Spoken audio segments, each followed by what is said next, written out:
EMDR es traducido al español, significa reprocesamiento de la información a través de movimientos oculares. La información se refiere a la información traumática que queda en el cerebro. Cuando vivimos un evento traumático, el hemisferio sale de sincronía, el hemisferio izquierdo y el derecho se desregula, por lo cual nos condiciona, ¿no? en nuestro modo de creencia, en nuestro modo de funcionar en nuestra vida. La creadora es una psicóloga norteamericana, Francine Shapiro, que en el año 80, ella viviendo una experiencia personal de dolor, caminando en el parque, empieza, mientras recordaba esa situación, mira, gira sus ojos de izquierda a derecha y se da cuenta que con ese estímulo físico, con solo mover sus ojos, ella evocaba ese recuerdo y disminuía el dolor.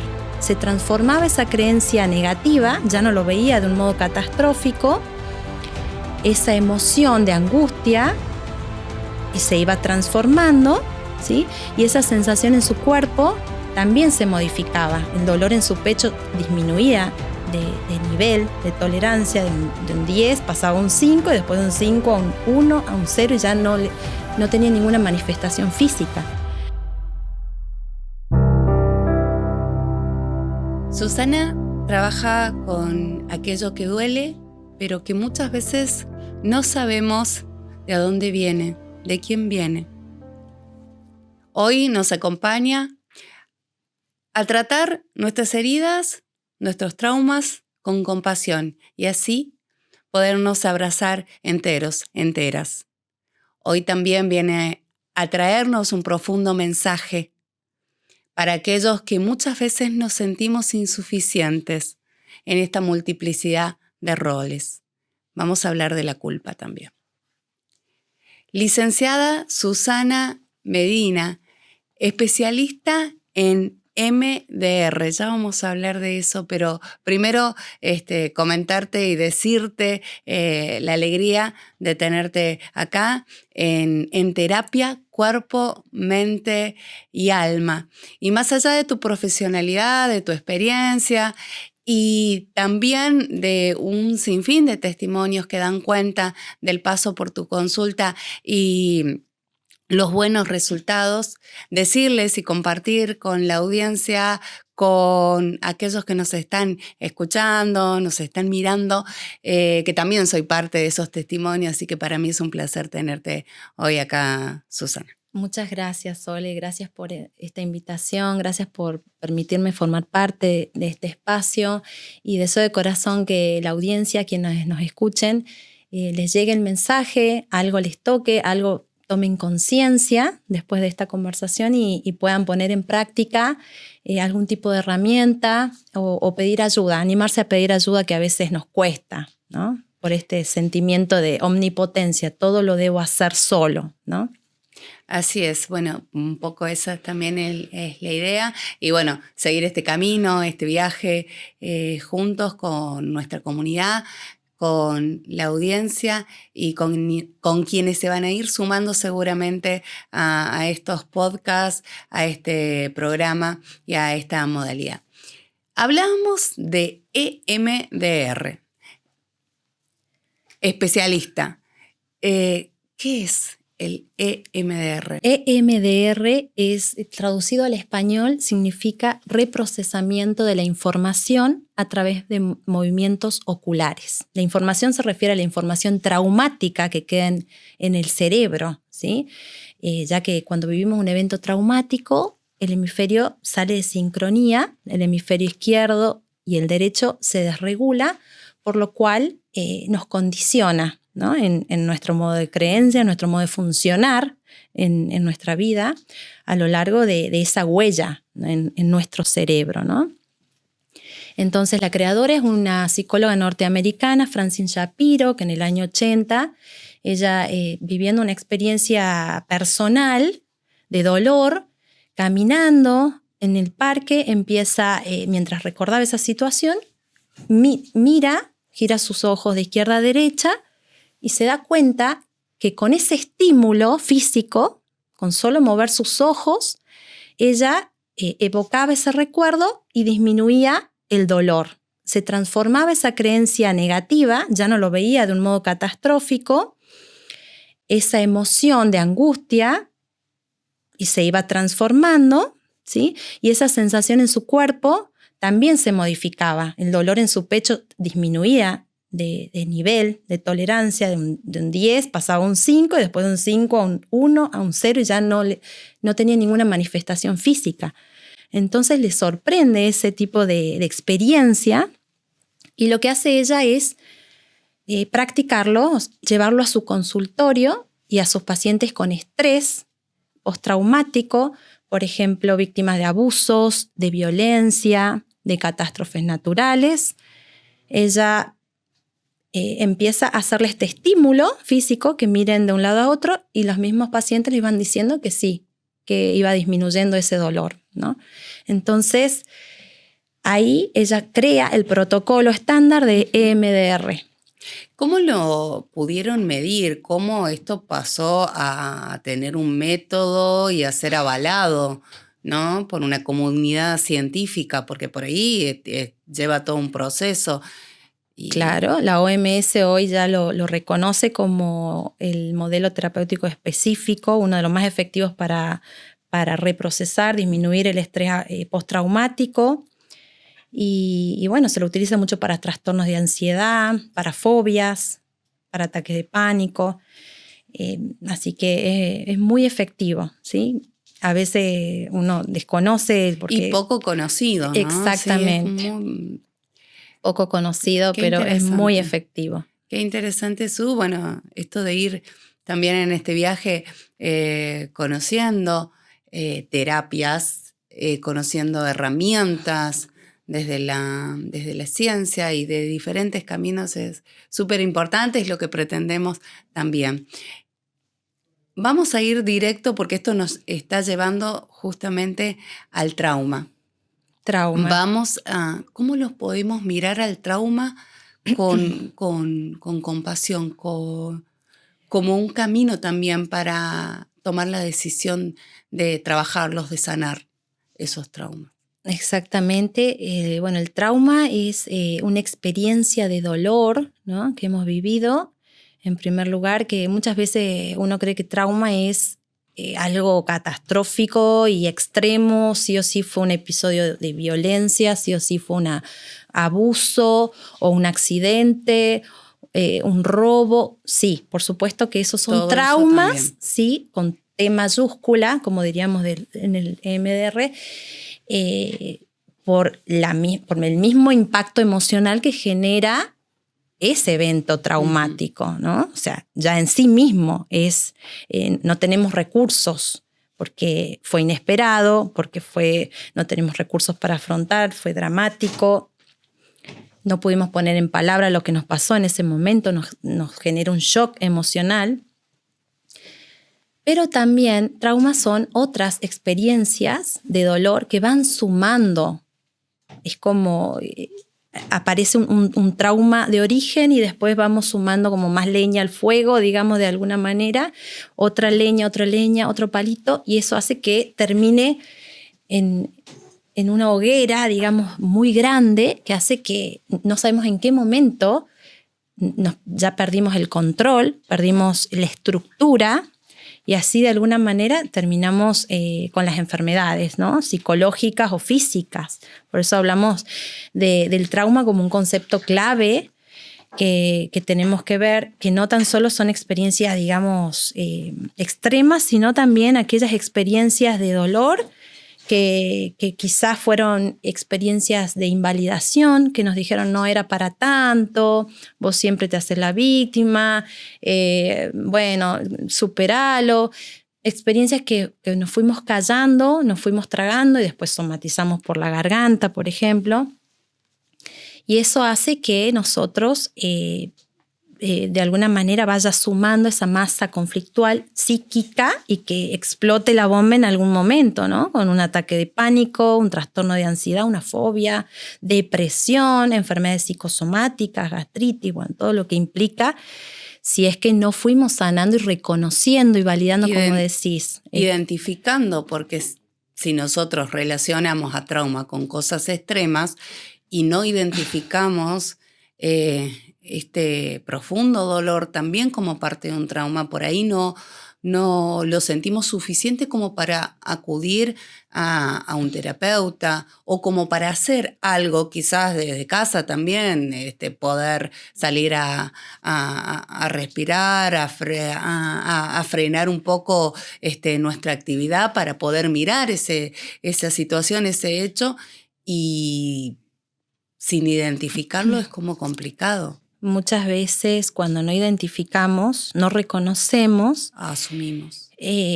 También tenemos estos mecanismos de afrontamiento disfuncionales frente a situaciones traumáticas, como son las adicciones, como son mecanismos disfuncionales donde yo voy y bueno, ahogo las penas en el alcohol, como uno tiende a decir, ¿no?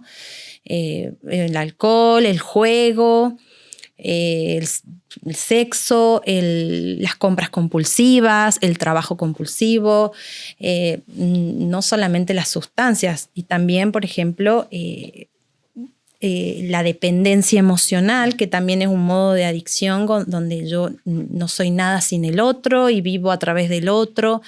Entonces, esos tipos de conductas o de patrones son modos de afrontamiento disfuncionales, ¿no? Todos podemos caer en algo de eso, en algún tipo de patrón, si es que no reconocemos qué es lo que nos está pasando en relación a experiencias dolorosas, sean duelos, sean abusos, abusos físicos, psicológicos, en el trabajo, en el hogar, en todo lo que pasa. En todos los ámbitos de nuestra vida podemos estar sumando una leñita más a un trauma mayor, con T mayúscula, y por ahí no nos damos cuenta.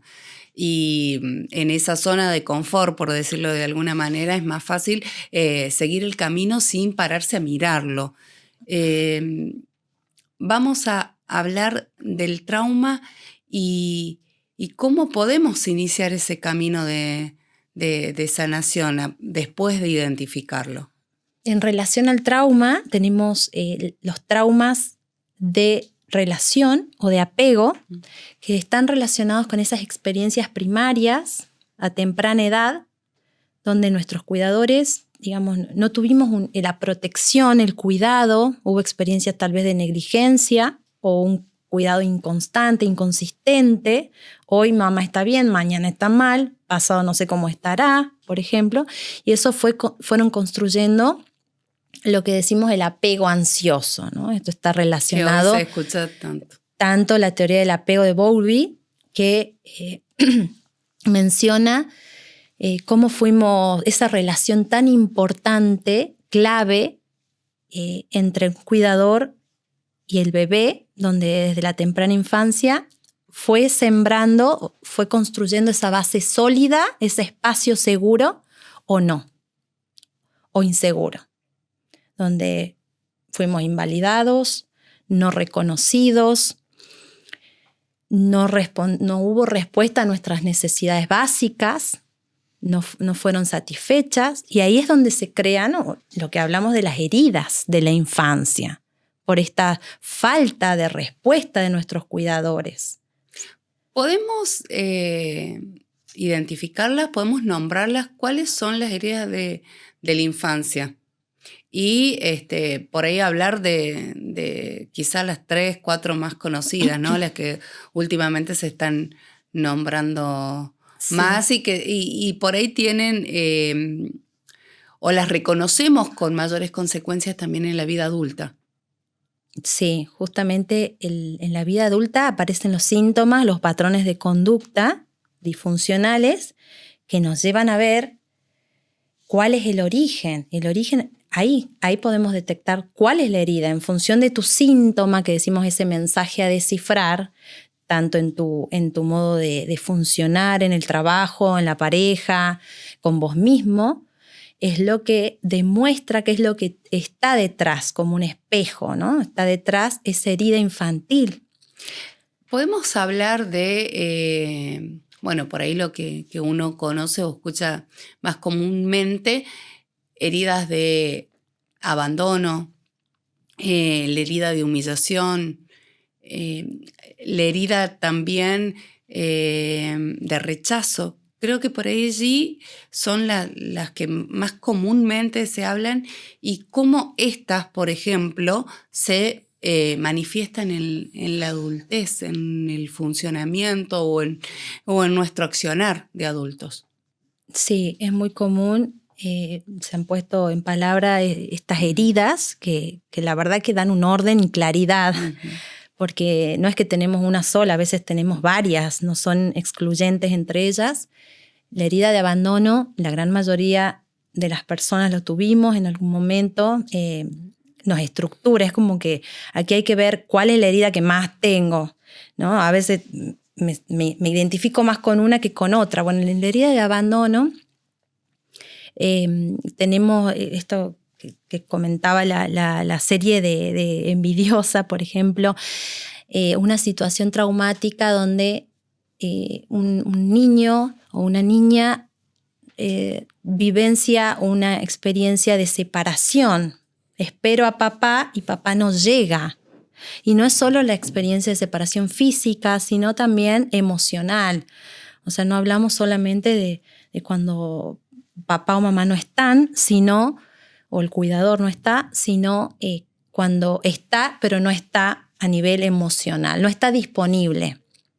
Cuando ¿sí? Estamos con el teléfono, ¿puede ser? Exactamente, ahí se genera todo un vacío. O sea, no solamente problemas en la comunicación, sino mamá no responde a mi necesidad de ser vista. Y si no me ve, soy invisible. Y si soy invisible, no valgo nada. Y si no valgo nada, en la vida adulta no voy a presentarme una entrevista laboral porque seguramente no me van a elegir. ¿Sí? Está todo relacionado. Por eso hablamos, volviendo a la herida de abandono, en la vida adulta se pueden ver esto, ¿no? Mejor no ingreso en un trabajo porque no me van a elegir, o no establezco un vínculo de compromiso en la pareja porque miedo a que me abandone. O, bueno, justamente la máscara de esta herida es la dependencia. Entonces se genera ese apego ansioso. Son personas que viven, no me llamó, me clavó el visto, no me contesta, pasaron 3 horas, seguramente me deja, o en qué están pensando. O sufren esa herida de miedo a que lo dejen, ¿no? Miedo a ser abandonados, pero no es en sí misma la relación, sino lo que le espeja esa falta de contestación, esa ausencia, ese vacío, ese silencio. Me hace acordar, es como meter el dedo en la llaga, a cuando papá me dejó 1 año porque se fue a Estados Unidos, o mamá me dejó a los 3 años y se fue a Buenos Aires y me dejó con la abuelita y después volvió, después de 3 años, volvió a llevar todo lo que aparece y que nosotros lo habíamos dejado en un plano inconsciente y no sabíamos que nos afectaba tanto, pero sí, cuando lo hacemos consciente nos damos cuenta que nos condiciona nuestro funcionamiento. Entonces generamos dependencia emocional. En cuanto a la herida de abandono, por ejemplo, en la herida de rechazo, esta herida realmente en común denominador, hay muchas personas que las tienen y el origen está muchas veces en la vida intrauterina. Cuando tenemos un embarazo no deseado, cuando hay pensamientos de aborto, pensamientos de rechazo, de decir no es el mejor momento porque no tengo trabajo, justo que mi marido quedó sin empleo, justo que estoy con la casa, con rechazo porque ya tengo 2 y no esperaba este tercer bebé.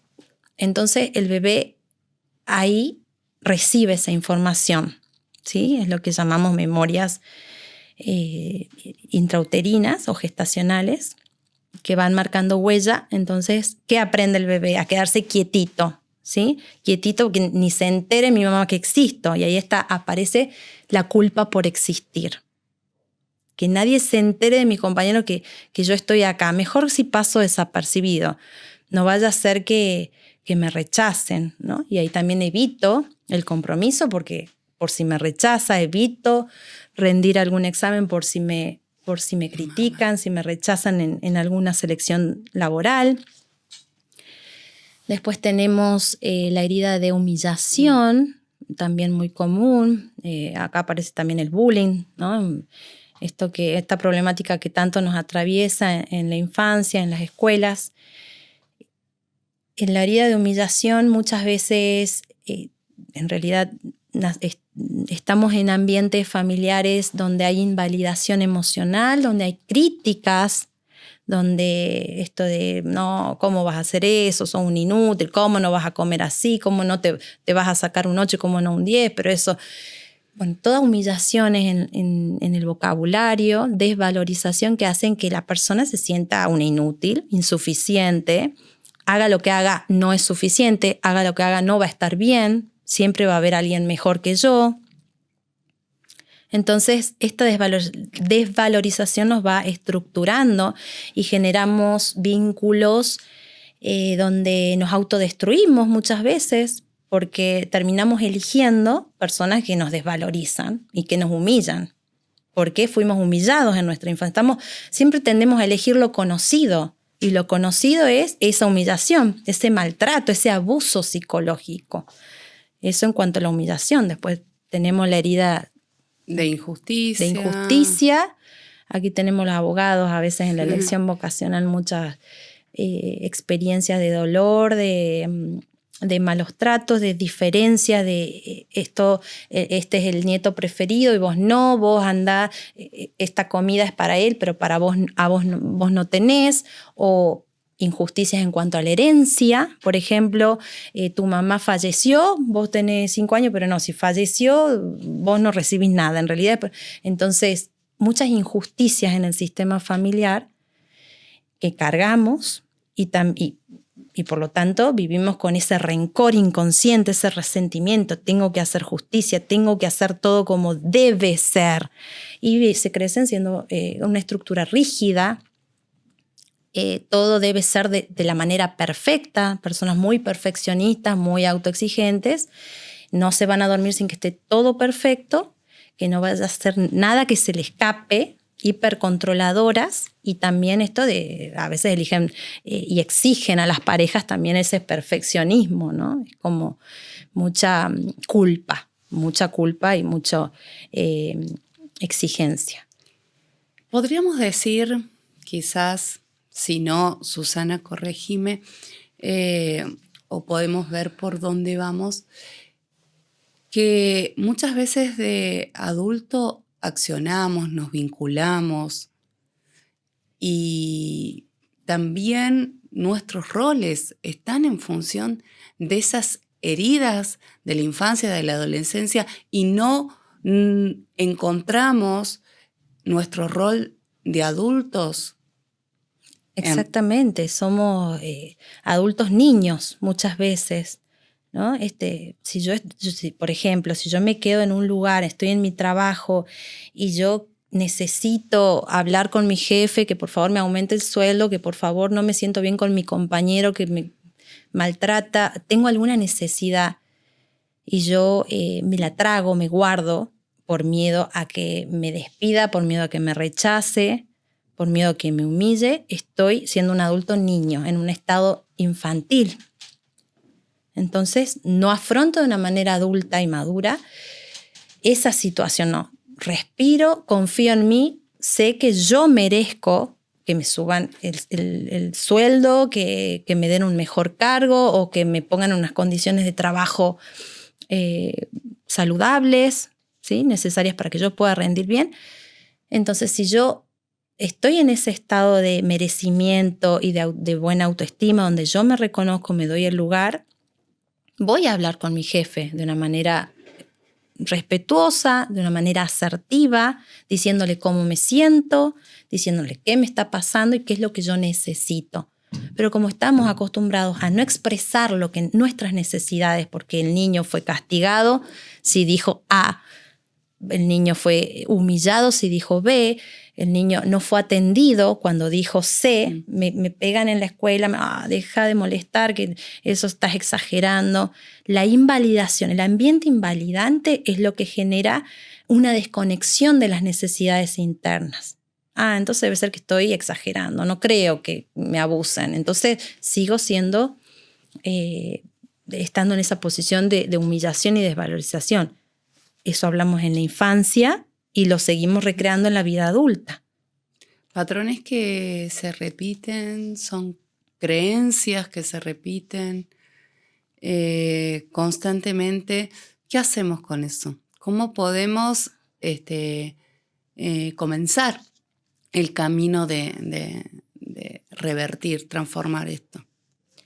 Patrones que se repiten pueden ser creencias del sistema familiar en relación al dinero, en relación a estilos de vinculación, ¿sí? O sea, me refiero a creencias, emociones y sensaciones, ¿sí? Hablando de creencias, por ejemplo, esto de en relación al dinero, como digo, bueno, si en mi familia está mal ganar mucho dinero, entonces yo mejor no voy a superar este determinado monto, ¿no? Y así voy creciendo. O el dinero es por corrupción. Entonces, para mí, yo me alejo de atraer dinero, digamos, o de aceptar trabajos que me generan un buen ingreso. O todos los hombres son iguales, ¿no? Entonces, como mi abuelita fue abandonada por la pareja que se fue, mi mamá también, entonces yo seguramente voy a estar en la misma. Y termino eligiendo hombres que me terminan abandonando.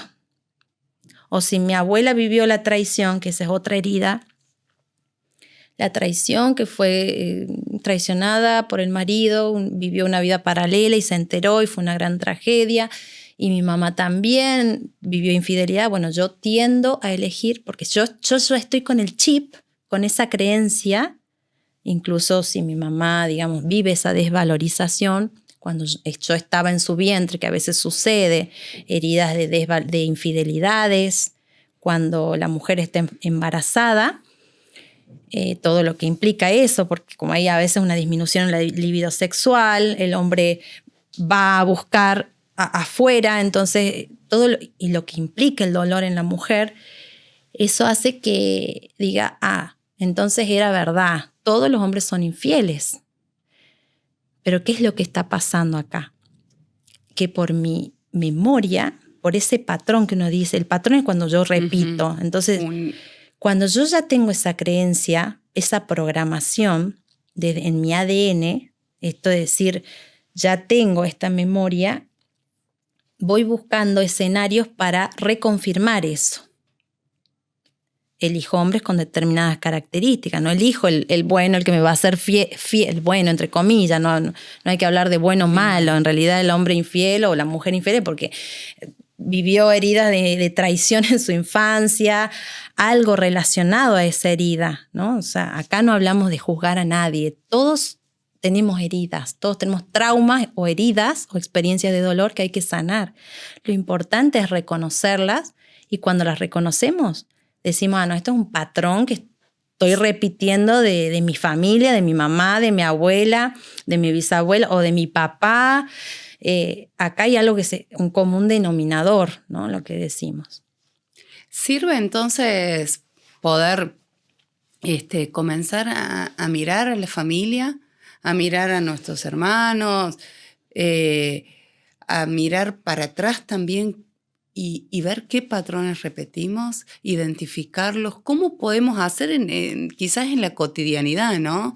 Anotar, escribir algunas cosas, irlas identificando para después quizás poder llevar la terapia o poder desde casa, ¿no?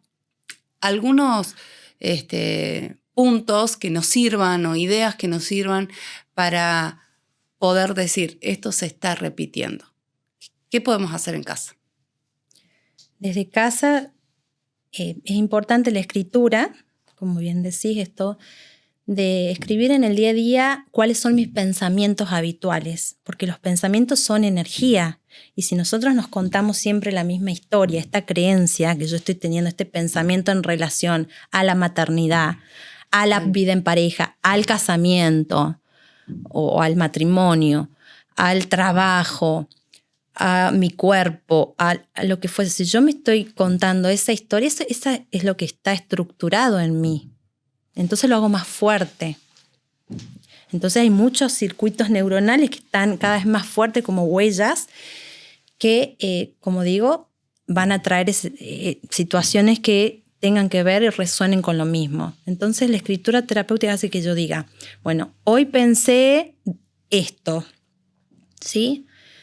Como en tercera persona, como contar qué le pasó a otro, ¿no? Este pensamiento dice esto. No es yo pienso, no, es como tratar de desidentificarte de eso. Eso también es una herramienta importante, sacarlo. Yo no soy mi pensamiento. Hay muchas personas que son culposas, de rumiar en la culpa. Ay, no, que pensé esto y ya me sentí mal. No, bueno, vos no sos tu pensamiento. Tampoco que pienses eso significa que vos querés que pase. O porque vos pensés eso tampoco significa que va a pasar. A veces la omnipotencia del pensamiento hace, ay, pensé esto, me quiero morir, no, ¿cómo pude vencer? No, nada más fue un pensamiento. Entonces, sacarlo, escribir el pensamiento, la emoción, solamente son emociones y las sensaciones, ¿sí? O sea, puedo escribir qué pasó, la situación, qué pensé, cómo me sentí emocionalmente y qué sentí en mi cuerpo. Y si yo en mi día a día veo que siempre estoy poniendo lo mismo, y ya me estoy dando cuenta que hay un patrón.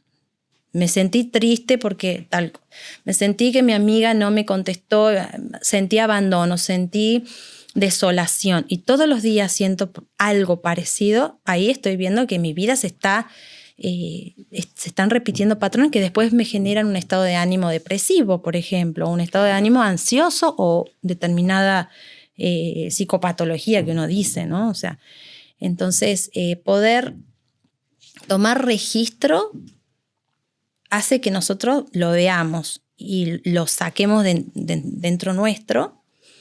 Y por otro lado, decir, bueno, si esto me está afectando, lo trabajo con un terapeuta, pero ya el simple hecho de escribirlo ya me genera una liberación y una disminución del malestar. Sí, identificarlo, el poder asumirlo, creo que muchas veces te lleva a poder sacar el dolor o poder respirar, enfrentar el día a día quizás con más liviandad en esos hechos, puntos, traumas, situaciones que por ahí sentimos que pesan o sentimos que se repiten y lo pudimos identificar, hoy quizás duelen menos. Volvamos a las heridas de la infancia, pero desde este lugar. Muchas veces, cuando hablamos de heridas de la infancia, volvemos a recuerdos, volvemos a yo pasé esto, sufrí esto, me hirieron de esta manera, yo no lo voy a repetir con mis hijos. Yo muchas veces decimos, quiero lo mejor para mis hijos no van a sufrir la pobreza que yo sufrí, o yo no voy a abandonar a mis hijos y los sobreprotejo. Esto de estar trayendo todo el tiempo desde este rol de madre, ¿cómo nos aleja de esa maternidad consciente? Bueno, justamente si uno hace consciente estas heridas, ya estás haciendo un primer paso para tener una maternidad consciente. Cuando uno no ve las heridas o los patrones, repite o explota o no logra tener la mejor versión como mamá, por ejemplo, porque justamente me invade el impulso de la agresividad. Si yo vivía agresión, violencia en mi infancia, frente a cualquier berrinche de mi hija, de mi hijo, va a salir mi peor versión, porque ya está esa memoria de violencia, ¿sí? Sí. O de indiferencia, lo dejo, lo encierro, lo castigo, que quede ahí llorando hasta el cansancio, ¿no? Eso es cuando no nos hacemos cargo de nuestras heridas, ¿no? Pero si ya decimos no, cuando ya me está por atrapar la emoción, porque las emociones no son malas, no. Ninguna, ni la ira, ni el enojo, ni los celos, no son malas, son emociones que nos dan información. Tenemos que saber qué es lo que me está trayendo esta emoción, qué es lo que me está pasando, que estoy sintiendo, rabia, envidia, celos, o sea, las emociones que no se dicen, mal vistas o no aceptadas. Algo de información me está trayendo. Si yo siento envidia, me está trayendo la información de que yo siento que no soy suficiente o no puedo lograr eso que está haciendo el otro. Si yo siento enojo, es porque hay alguien que me está invadiendo mi espacio, violando mi límite, entonces necesito poner un límite, un orden, expresar algo, entonces, o que hay alguna amenaza en mi integridad. Si somos todo paz y amor, no podemos defendernos. Si no tenemos ansiedad o miedo frente a un peligro, a un león que venga, vamos a morir. O sea, las emociones vienen ya desde el modo supervivencia, ¿no? Para podernos salvar, ¿no? Ahora es importante poder reconocer las emociones, sí. Y que no estén con nosotros de forma constante, ¿no? Saber despedirse, darle un fin a esa emoción para darle lugar a otras emociones también. Muchas veces persistimos en una misma emoción, o en una emoción constante, ¿no? En el miedo constante, en la culpa constante, y no nos permitimos, quizás eso no nos da lugar a otras emociones que son por ahí mucho más beneficiosas y que también podemos hacerlas un poquitito más extensas, ¿no? Desde lo consciente. Por allí, cuando estamos conscientes de las cosas que nos dan alegría, que nos benefician, y hemos podido soltar quizás las otras emociones que nos sirvieron en su momento, uno puede extender un poco más ya consciente la emoción que nos hace sentir mejor. Creo por ahí también de eso se trata el ejercicio cotidiano, cuando esto que decía Susana de identificar, ¿no? Y de saber reconocer y asumir algunas emociones, algunos hechos y algunas circunstancias de las que vamos viviendo de manera cotidiana en nuestra vida. Quiero aclarar esto de que no hay que negar la emoción. Por supuesto. Por más displacentera que nos haga, que nos genere esta sensación de... sino reconocer hasta que pase la emoción, como una ola, una ola en el mar.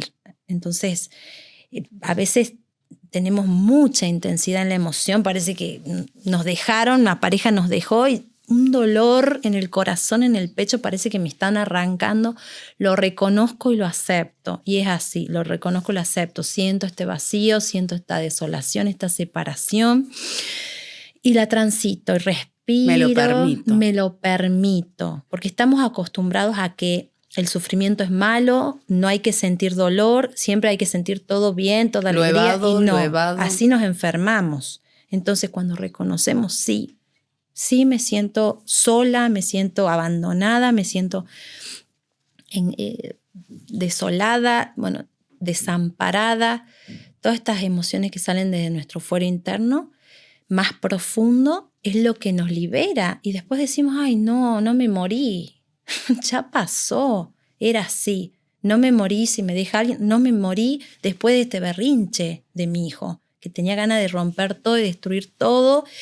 Y pensé que la maternidad era lo peor del mundo. No, ya pasó, ya no me siento así. Entonces son estados emocionales breves. Las emociones son estados cortos, pero va a depender de nosotros si son intensos. Ahí hablamos cuando ya tenemos, digamos, un poco de la parte biológica y por otro lado el ambiente invalidante nos genera una dificultad en la gestión de las emociones. Por eso hay personas que toleran más el malestar que otras.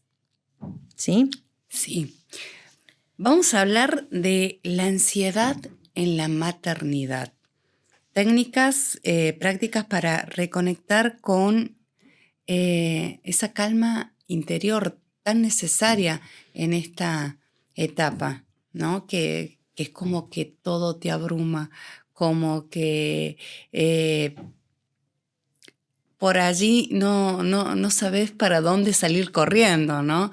Tenés que ser muy buena en todo lo que haces porque está a cargo tuyo una vida, y sobre todo cuando sos mamá reciente, ¿no? ¿Cómo volver a esa calma interior? Así es, cuando somos madres, desde el primer momento que decidimos traer un bebé, tengo casos en los que buscan terapia no estando embarazadas, pero ya con la ansiedad de quedar embarazada y cómo voy a hacer. Siento que no soy suficiente, siento que no voy a ser capaz y si no elijo una buena pareja todos los pensamientos que tienen que ver con la ansiedad anticipatoria, el futuro, ¿no? Esto es la mente, eso es lo que nos enferma, la mente que se va al pasado, a la rumiación de lo que pasó, y ese es el estado depresivo, o la mente que se va al futuro, que es un estado ansioso, nos lleva a querer evitar o anticiparnos a futuros catastróficos negativos. Que generalmente 90% no ocurren. No pasan. Entonces, la realidad es esa cuando en relación a la maternidad. Cuando ya decidimos, por ejemplo, hablamos del caso de cuando uno decide traer un bebé, en algunos casos empezamos a imaginarnos esos escenarios y si yo quedo embarazada y mi pareja me abandona embarazada, ¿de dónde nacen esos pensamientos catastróficos? Ahí está el punto, porque una mujer embarazada o madre no tiene el mismo pensamiento catastrófico que otra se imagina morir en el parto y otra se imagina no ser capaz de atender o de alimentar bien al hijo. Y otra se imagina no darle buena enseñanza, no estar presente, no poder equilibrar el trabajo con la maternidad o, bueno, innumerables pensamientos negativos relacionados a esta ansiedad anticipatoria en relación a la maternidad. Tanto en el embarazo, o sea, tanto antes del embarazo, o sea, cuando la mujer dice, bueno, voy a quedar, pero yo antes quiero sanar A, B, C, y me parece de 10, porque digo, qué bueno, ojalá todas las mujeres harían, o sea, ojalá que hiciesen terapia, digamos, para sanar sus heridas, para mejorar y ser su mejor versión, ¿no? Antes de ser mamás. Entonces, eso sería como, ¿viste? Lo ideal. Pero cuando uno va en la marcha, ¿sí? De repente queda embarazada y ahí se activan esas memorias, esos miedos que quizás no es mío, quizás es de mi mamá, ¿sí? Mi mamá que cuando me tuvo en el vientre y ahí se activa la memoria gestacional, dejó sus estudios cuando recibió la noticia que yo estaba en su vientre, se decepcionó, se sintió... Fue juzgada por la sociedad, porque era adolescente, o porque estaba fuera del matrimonio, o porque justo andaba con 2 personas y de quién ser el hijo, y esa persona duda de la paternidad de ese bebé. Entonces se activan muchas inseguridades, y será que este bebé, y qué va a decir mi marido, y qué va a decir la sociedad, y tantas inseguridades y miedos que tal vez no es de uno, sino eso que se activa cuando yo estaba en el vientre de mamá. ¿Sí? Claro, a veces son pensamientos, a veces son emociones y a veces son sensaciones. Muchas veces conscientes y otras veces, en mayoría, inconscientes. La mayoría es inconsciente. Cuando hablamos de trauma gestacional, es inconsciente. Es inconsciente. La gran mayoría que vos le preguntás, ¿qué hacía tu mamá? ¿Cómo la pasó en tu embarazo? Ni idea. Nadie sabe, a menos que vos le preguntes a tu madre, y a veces uno es adoptado y no sabe ni qué vivió en el vientre de su madre, que no la conoce. Entonces, diversidad de experiencias, que cuando uno entra en este proceso de sanación y empieza a indagar y a autoobservarse, a decir, ¿por qué yo como madre primeriza me sentí tan angustiada? Tuve depresión posparto, justo a mi marido le salió el trabajo top, entonces nunca estuvo en mi hogar y yo me sentí sola y vuelvo a recrear esa escena de soledad, de abandono, indagando. Mamá estuvo sola, lloró todo el embarazo por sentirse sola, abandonada, lejos de su familia, su marido que trabajaba, ella estando sin ningún tipo de apoyo emocional, sentirse que no era importante para nadie. Entonces, tantas memorias que uno tiene, y eso en 9 meses estamos en desarrollo dentro de la panza de mamá. Es como esa esponja que va absorbiendo y después se repite. Y después se repite en creencias negativas de uno. Si yo fui rechazado, que nadie se entere, a veces no me sale la panza hasta el sexto mes. Cuando ya conté el embarazo, sale la panza. ¿Por qué? Y porque justamente esa tensión que no quiero que nadie se entere de esto, lo reprimo. Entonces, biológicamente el cuerpo tiene esa información y dice, no, hay peligro si alguien se entera de que estoy embarazada. Me van a echar de mi casa, papá me va a castigar, bueno, todo lo que implica, ¿no? Me gustaría hablar de algo que creo que como madres, padres también, en la maternidad, en la paternidad, pero bueno, específicamente por ahí en la maternidad, nos sucede, creo que a la mayoría, si no es a todas, que es la culpa por no sentirse suficiente, la culpa por, quizás, sobre todo más ahora, por tener esa multiplicidad de roles y tener que hacer de todo, pero no puedo con todo. Así es.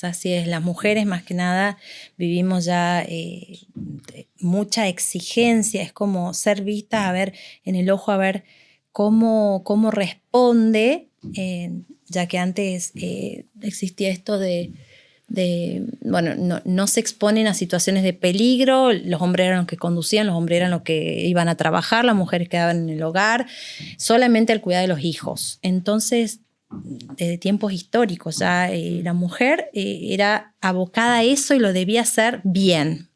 Y hoy en día ya la realidad es diferente, entonces esta multiplicidad de roles que decís, no solo tengo que atender hijos, tengo que cocinar, tengo que tener el hogar perfecto, sino también tengo que brillar en mi profesión, tengo que estar bien estéticamente, porque eso es un tema muy importante, ¿no? Esta desvalorización estética que a veces sufre la mujer muchas veces después de ser madre, porque nos cambia el cuerpo.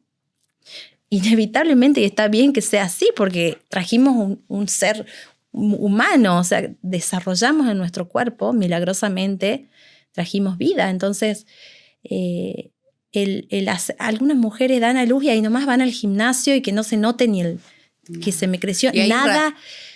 Hay razones biológicas para que el cuerpo también cambie de forma y por ahí automáticamente buscamos otra cosa por esa, ¿no? Por esa culpa de no estar respondiendo a la sociedad en cuanto a los patrones de belleza, a los estereotipos. Necesito seguir siendo exitosa, necesito seguir siendo bella, necesito también cumplir con ser esa mamá que lo hace todo bien, pero no pasa. No pasa, y cuando no pasa, hay consecuencias. ¿Cómo revertimos? ¿Cómo podemos revertir esas emociones y también ese día a día? Porque la culpa aparece de muchas formas. ¿Cómo podemos trabajarla? Y yo siempre por ahí, acá me gusta pedir, ¿qué podemos hacer en casa para trabajar en este momento que siento desbordada, siento que no puedo con todo. Creo que en la semana, por lo menos a la mayoría, una vez te pasa. No puedo con el trabajo, no puedo esto. Y tengo a mi hijo que sí depende de mí, más cuando son chicos. Depende de mí. Y es mucho. Es un montón, sí. Eso también cuando se activa la herida de la infancia, de esa ausencia que tuvimos en nuestros cuidadores, y nosotros queremos ser las supermamás presentes. No vaya a ser que si contrato una niñera o maternal o algo, yo no estoy, ya voy a ser una mamá ausente, entonces lo estoy abandonando, entonces me hace acordar al abandono que mi mamá. Eso por un lado, ¿no? Se activan siempre memorias de dolor cuando hay una emoción intensa, ¿no? Cuando vos decís, bueno, no es para tanto, y otra persona te dice, pero tranquila, está todo bien si contratás a alguien que te ayude, tranquila, está todo bien si salís un fin de semana con tu pareja sin los hijos, tranquila, está todo bien si vas al gimnasio, si haces alguna actividad placentera que te relaje, cerámica, música, canto, el coro, que es una actividad tan hermosa para liberación de las emociones. Y yo me postergo y digo no, porque si mejor me quedo acá, sobreprotegiendo a mi hijo porque fui desprotegida, quedé a la deriva cuando era niña. Yo me voy al otro extremo. Los extremos eso es lo que no es sano. Cuando yo siento esa emoción, ¿qué hago? Que es lo ideal, darme cuenta. Como si vuelvo a mí. Esa es claro, no, darme cuenta, salgo de mi cuerpo y me observo. Y observo la situación. Y observo mi hija y me observo a mí. ¿Qué estoy viviendo? Yo me imagino así como un espejo, ¿viste? Esto es algo personal, ¿viste? Me imagino como un espejo donde alguien me está mirando. Y digo, alguien me está viendo en este momento. Sí, me emociona porque, bueno, estoy maternando. Bueno, ahí te das cuenta que ni los psicólogos tenemos controlado todo. No sé. Pero digo, alguien que vea esto que estoy viviendo. Eso.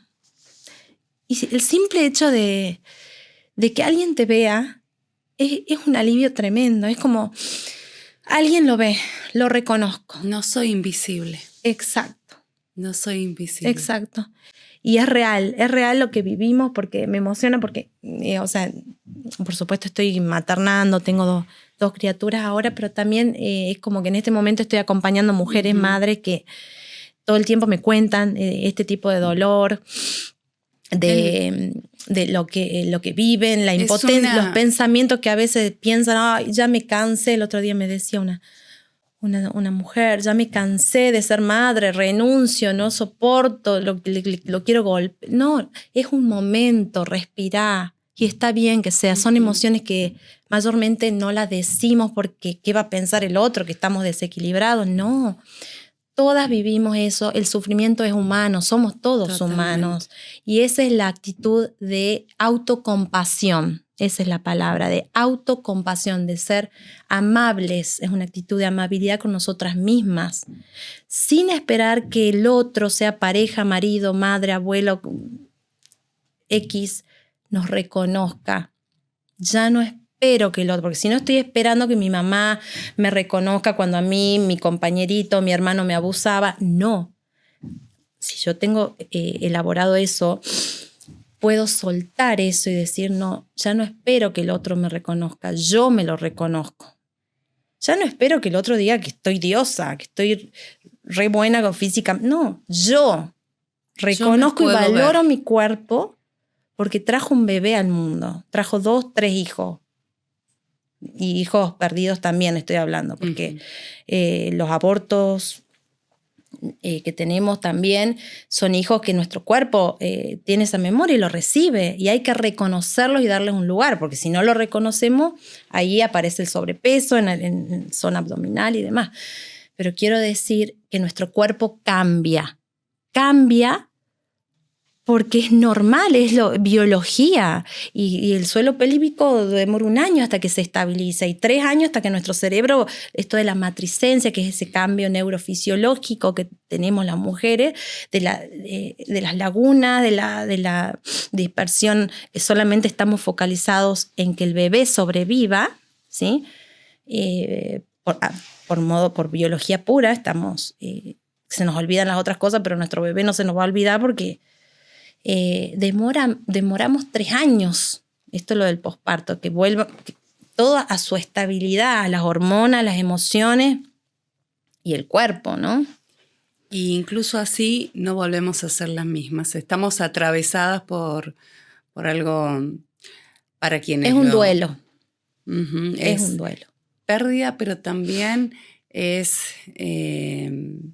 adquisición de cosas muy lindas, y todo eso es un cambio con situaciones que nos van cambiando también en los otros ámbitos de la vida, y nos cuesta, y tanto a las mamás recientes, primerizas, o incluso para aquellas que ya llevan varios años con hijos adultos, siempre está la culpa de no ser suficientes y no poder con todo. El permitirse, como muy bien lo dijiste, Susana, mirarse con compasión. Lo decíamos en la introducción de este espacio. Nos venís a mostrar esa imagen de compasión con nuestras heridas, con nuestros traumas, con esa culpa, y también de esa manera podernos abrazar. Exactamente. Enteras. Y si lo tengo que hacer físicamente, disculpa, lo hago, me abrazo, porque es ese abrazo que me faltó cuando era bebé, niña, cuando estaba dentro del vientre de mamá, es ese abrazo que me sostenga. ¿Sí? A veces, cuando no nos sentimos sostenidas, nos agarra el vértigo, nos agarra el ataque de pánico, no tenemos un sostén. Traje un bebé, una criatura al mundo que depende completamente de mí, y yo ni siquiera estoy centrada, no me sostengo ni a mí misma. Entonces aparece toda esta emocionalidad, ¿sí? Y por supuesto que hay que trabajar la culpa, ¿sí? Porque hay que ver de dónde nace, reprocesar el trauma que tengamos que trabajar. Sí, y no solamente tiene que ver por ahí con cuestiones de nuestros pensamientos, sino también tiene que ver con cuestiones de nuestro cuerpo, ¿no? Que tenemos que atender, y por ahí me gusta decir que está muy bien que nos permitamos y que nos demos tanto a nuestros pensamientos, a nuestro cuerpo, mente y alma, mimos. Es un momento para abrazarnos entera, un momento para mimarnos, sea cual sea la etapa de la maternidad. El permitirnos, y que nuestros hijos por allí también puedan ver esa mamá que se da el permiso y que está bien.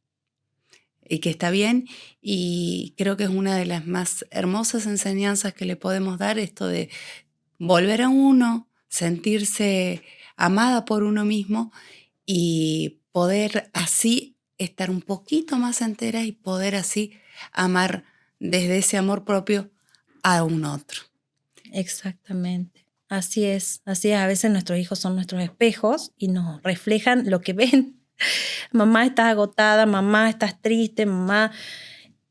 Y es como que cuando uno escucha eso, dice, no, me tengo que prestar atención, no me puedo entregar completa, porque si no me derrumbo. Si yo no tengo estructura, me derrumbo. Entonces aprendo a sostener, pero primero me sostengo a mí misma. Me doy el permiso que necesito.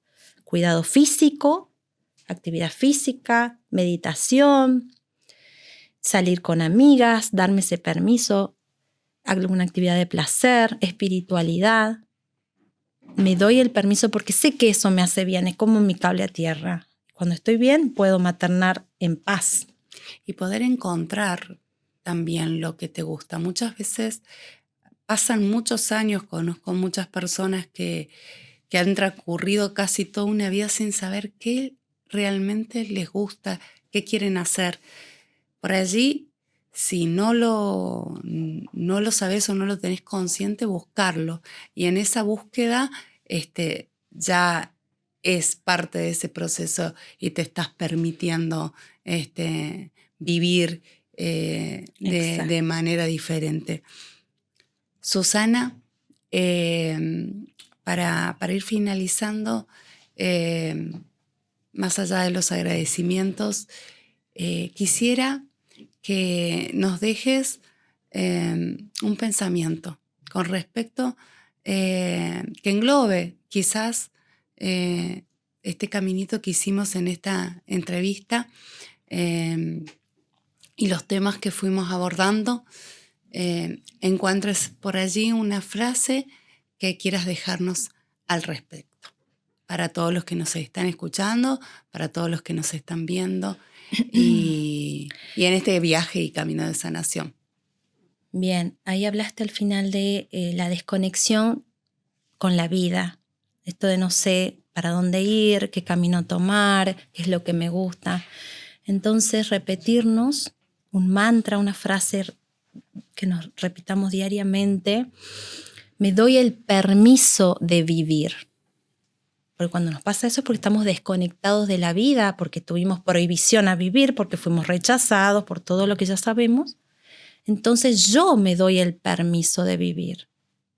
Me doy el permiso de vivir, porque eso me permite conectarme con el placer, sea lo que sea, en la vocación, en el trabajo, en las distintas habilidades que yo pueda desarrollar. Cuando me empiezo a conectar con la chispa de placer, hace que mis potencialidades se desarrollen y yo empiece a ver lo que sí me gusta. Me doy el permiso de vivir. Hermoso mantra, algo que nos podemos repetir todos los días y comenzar a conectar con ese disfrute, y que está muy bien que lo hagamos. Muchas gracias, Susana, un placer tenerte como siempre y seguramente habrá nuevas charlas. Gracias, Sol. Te abrazo fuerte. Muchas gracias a todos. Gracias.